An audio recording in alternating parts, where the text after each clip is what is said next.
आम बजट को लेकर बीजेपी राज्यसभा सांसद सुभाष बराला ने INS 24/7 से की एक्सक्लूसिव बातचीत। उन्होंने कहा कि आम जन की निगाहें देश के बजट पर होना स्वाभाविक है। पिछले 10 वर्ष के पीएम मोदी सरकार के कार्यकाल में भारत की मजबूत नींव रखी गई है। हर क्षेत्र में देश मजबूत हुआ है। भारत का आधारभूत ढांचा मजबूत हुआ है। हुड्डा साहब हिसाब किताब की बात करते हैं। हुड्डा साहब, आइए तो हिसाब किताब लेकर दुनिया को पता चले कैसे आपके राज्य में किसानों के जमीन की लूट होती थी, आपकी सरकार में नौकरियां लूटी जाती थी। सांसद सुभाष बराला ने और क्या कुछ कहा, आइए सुनते हैं।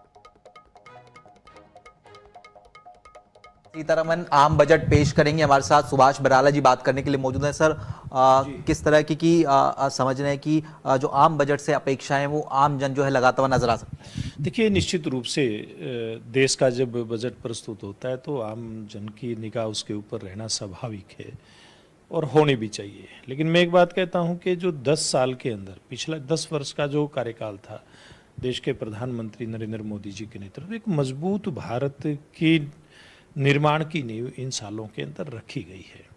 हर दृष्टि से हर क्षेत्र के अंदर देश को मजबूती मिली है। आधारभूत ढांचा देश का मजबूत हुआ है।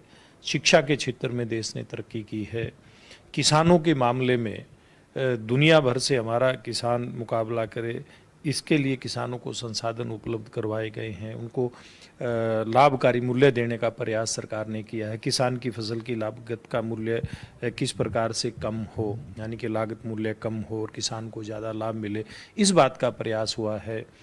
और देश ने मिलिट्री के क्षेत्र में आत्मनिर्भरता खास करके हासिल की है। जो देश के सैनिकों का साजो सामान होता है, जूते से लेकर के उनकी चाहे बुलेट प्रूफ जैकेट की बात करें या अन्य जो उनके साजो सामान हैं उनकी बात करें, यानी कि हर क्षेत्र में देश ने मजबूती हासिल की है। और एक इसी आधार पे कहा जा सकता है कि जो भविष्य का बजट जो पेश करेंगी निर्मला सीतारमन जी, वो निश्चित रूप से देश के गरीब कल्याण के लिए और देश का जो मध्यम वर्ग का तबका है उसके लिए सौगातें लेकर के आएगा। ये उम्मीद इस बजट से की जा सकती है। सर, विपक्ष लगातार ये कह रहा है कि जो कार्यकाल रहा है सरकार का उसमें चाहे किसानों की बात की जाए, युवाओं की बात की जाए, कोई जो अहम फैसला है वो सरकार के द्वारा ऐसा नहीं लिया गया जिससे जो फायदा है वो सीधे तौर पर किसानों को, युवाओं को या आम जन को जो है पहुंचता हुआ जो है।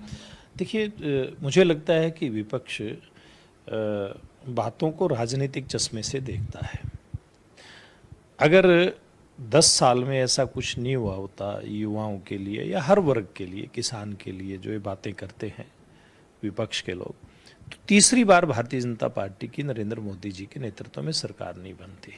आज हमारी एनडीए की सरकार बनी है और ये 10 साल की जो उपलब्धियां रही हैं उसके आधार पर बनी है। इसमें कई बड़े और कड़े फैसले भी सरकार को हर दृष्टि से लेने पड़े, आर्थिक रूप से भी लेने पड़े। बहुत सारे अलग अलग एंगल से ऐसे फैसले सरकार को लेने पड़े और इसीलिए देश के दुनिया में जो एक कोरोना की बीमारी के बावजूद भी जो आर्थिक मंदी का दौर था, भारत उससे अलग नज़र आया।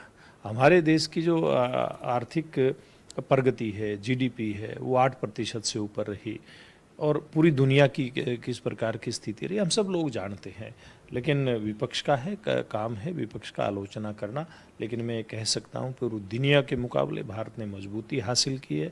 आर्थिक क्षेत्र में भी हम 11वें 13वें स्थान पे गिनती होती थी, आज 5वें स्थान पे आए हैं और भविष्य में उम्मीद लगाई जा सकती है कि भविष्य में हम तीसरी ताकत दुनिया की बनकर के उभरेंगे। तो ये कोई छोटी बात नहीं है। सुभाष बराला जी थे, तमाम मसलों को लेकर जनता टीवी से खास बातचीत कर रहे थे।